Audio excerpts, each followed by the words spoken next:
पुणे तिथे काय उणे ही म्हण आपण नेहमीच ऐकतो. पण खरंच काय आहे पुण्यात असं खास? आज आपण चाललो आहोत एका छोट्याशा प्रवासाला.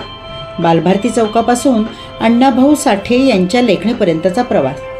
हा पहा बालभारती चौक, रंगीत फुलांनी सजवलेला आणि पुस्तकांच्या कलात्मक रचनेने उठून दिसणारा. शिक्षणाच्या नगरीला साजेसा चौक, जो फक्त डोळ्यांचं नव्हे तर मनाचंही समाधान करतो. इथून थोडं पुढे गेलं की आपल्याला दिसते ती बालभारतीची इमारत. येथे बालभारतीचा अभ्यासक्रम म्हणजेच मराठीचा अभ्यासक्रम ठरविला जातो. इथून थोडे पुढं गेलं की आहे ते सिम्बॉयसिस, एक शैक्षणिक संस्था जी केवळ पुण्याची नाही तर जगभरात ओळखली जाते. विद्यार्थ्यांचं भविष्य घडवणारी, मूल्यांची शिकवण देणारी. आता आपण डाव्या हाताला वळलो की इथे आहे उपवन संरक्षक पुणे कार्यालय.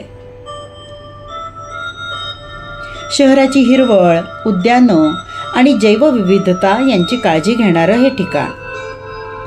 आणि मग पत्रकार नगराच्या वळणावर दिसतं ते एक प्रभावी दृश्य, अण्णाभाऊ साठे यांची लेखणी.